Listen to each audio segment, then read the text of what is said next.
तो कैसे हैं मेरे दोस्तों, एक बार फिर से आप सभी का हम स्वागत कर रहे हैं आपके अपने एप्लीकेशन ज्ञान विद सचिन में।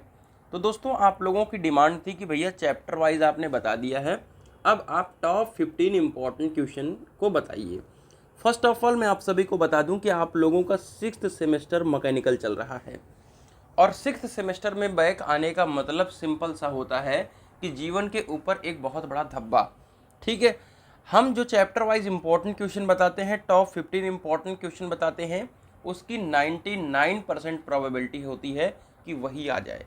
लेकिन 1% की प्रोबेबिलिटी में, जैसे कि 5th सेमेस्टर में आपने प्रोडक्शन टेक्नोलॉजी को देखा होगा, इसके पहले अगर मैं बात करूं पिछले वाले बैच 2025 की, तो उसमें एमएमआई के अंदर ऐसा नहीं है, मैं जितना बताया था उसमें लगभग 30 नंबर का आ गया था, लेकिन मैं सोचता हूं कि मैं जितना बताऊं उसमें से 50 नंबर का आ जाए। ठीक है, तो आप सभी को मैं बताने की कोशिश क्या कर रहा हूं कि आप चैप्टर वाइज की तरफ ज़्यादा से ज़्यादा जाइए, सिलेबस को ज़्यादा से ज़्यादा कवर करिए। अगर इस टॉप 15 इंपॉर्टेंट क्वेश्चन को बता रहा हूं तो उसका एक ही मोटिव होना चाहिए कि हमें इतना ही नहीं पढ़ना है, हमें इसको ज़्यादा पढ़ना है।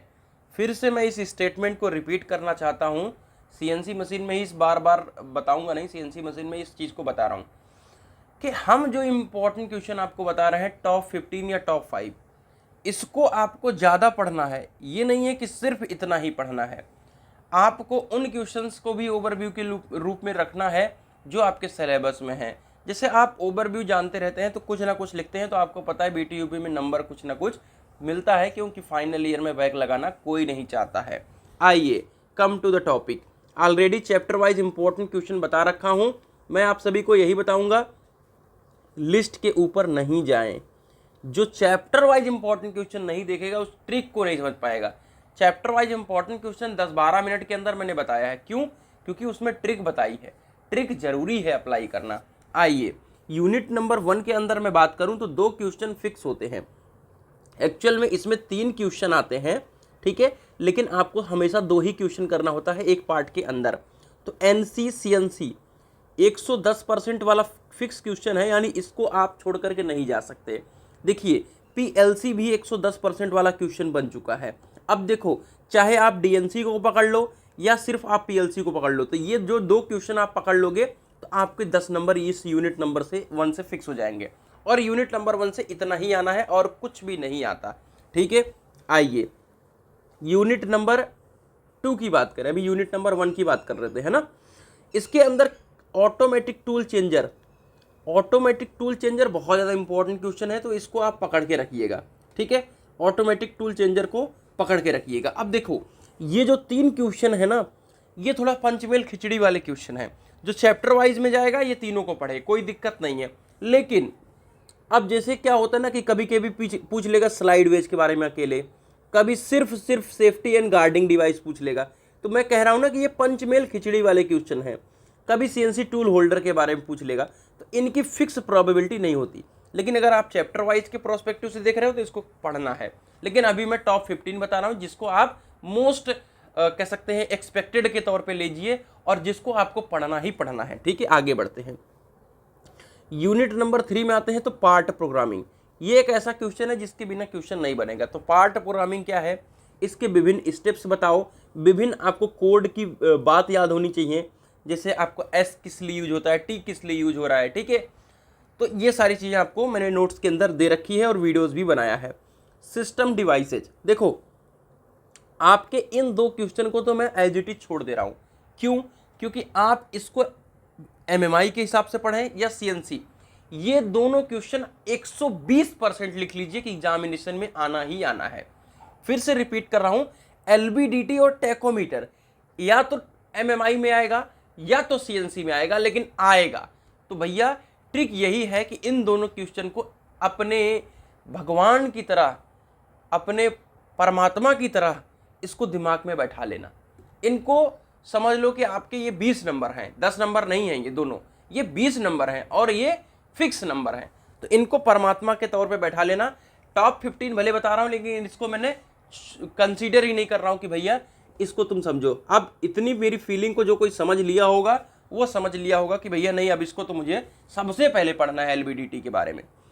Open loop system and close loop system बहुत ज़्यादा इंपॉर्टेंट है, इसलिए आप इसको जरूर से जरूर पढ़िएगा। और इसके अंदर एक्चुएटर, ट्रांसड्यूसर, अब ये ट्रांसड्यूसर का ही पार्ट होता है एलवीडीटी, ठीक है। तो इस बात का ध्यान रखें कि एमएमआई के अंदर डायरेक्ट एलवीडीटी का सिलेबस में नहीं गिवन है, लेकिन ट्रांसड्यूसर है तो एलवीडीटी डायरेक्ट पूछ लेता है, ठीक है। और अगर ट्रांसड्यूसर पूछता है तब भी आपको एलवीडीटी का मैकेनिज्म वहां पे अगर अप्लाई करते हैं तो कोई दिक्कत वाली बात नहीं है, नंबर दबा के मिलेंगे, ठीक है। आइए, यूनिट नंबर 5 के अंदर 2 क्वेश्चन फिक्स हैं, या तो ये पूछा जाएगा या तो ये पूछा जाएगा, यानी इसकी प्रोबेबिलिटी ज़्यादा है, लेकिन इसकी भी प्रोबेबिलिटी, मतलब इसकी तो 150% है, इसकी 110% है, ठीक है। तो ये आप समझ सकते हैं कि इसको बिना पढ़े नहीं जा सकते, ठीक है। अब आते हैं ऑटोमेशन। जैसा कि मैंने ट्रिक बताया था कि जो चैप्टर का नाम होता है वो ज़्यादातर प्रोबेबिलिटी उसके बारे में डायरेक्ट पूछ लिया जाएगा कि भैया ऑटोमेशन का क्या रोल चल रहा है, तो इसको भैया बिना पढ़े आप नहीं जा सकते। अब ये वाला जो टॉपिक है FMS, CAD CAM, SIM, group technology, ये ऑलरेडी आपने 4th सेमेस्टर में पढ़ रखा है, फिर भी हमारा बोर्ड ऐसा है कि एक ही चीज़ को बार बार पढ़ाता है। जैसे टूल इंजीनियरिंग का देख लो, कितनी चीज़ों को आपने प्रोडक्शन टेक्नोलॉजी में पढ़ रखा है, लेकिन नहीं, हमको तो वही पढ़ा। अरे क्या तुम्हें टॉपिक नहीं मिल रहा है क्या? तुम्हें ऐसा टॉपिक ही नहीं मिल रहा है कि तुम कुछ नया नहीं ऐड कर सकते? लेकिन वही है कि भाई सिलेबस को मॉडिफाई कौन करने आएगा, ठीक है। पता नहीं कितने सालों में मॉडिफाई हुआ है, ठीक है। तो ये 2 क्वेश्चन आप पकड़ के रखिए। अब देखो कुछ एक्स्ट्रा चीज़ें हैं। एक्स्ट्रा में यूनिट नंबर 7 की तरफ आइए, simple program in milling, turning, taper turning, drilling, जिसमें जो 2 चीज़ ज़्यादा पूछी जाएगी वो होगी टर्निंग और ड्रिलिंग। ये आप 2 क्वेश्चन पकड़ लीजिए इसको। टर्निंग और ड्रिलिंग के लिए सिंपल प्रोग्राम जो याद कर लेगा उसका काम बन चुका होगा। और एक क्वेश्चन आता है मिलिंग कंटूरिंग का, मिलिंग कंटूरिंग का, ठीक है। तो उसको भी आपको ध्यान में रखना है।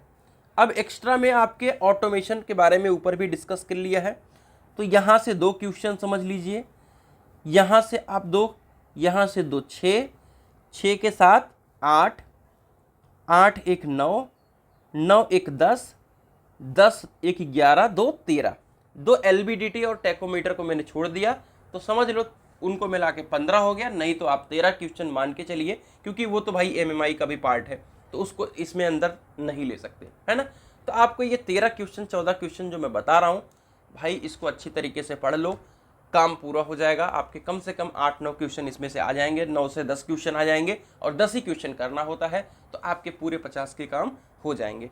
तो ज़्यादा टेंशन लेने की ज़रूरत नहीं है।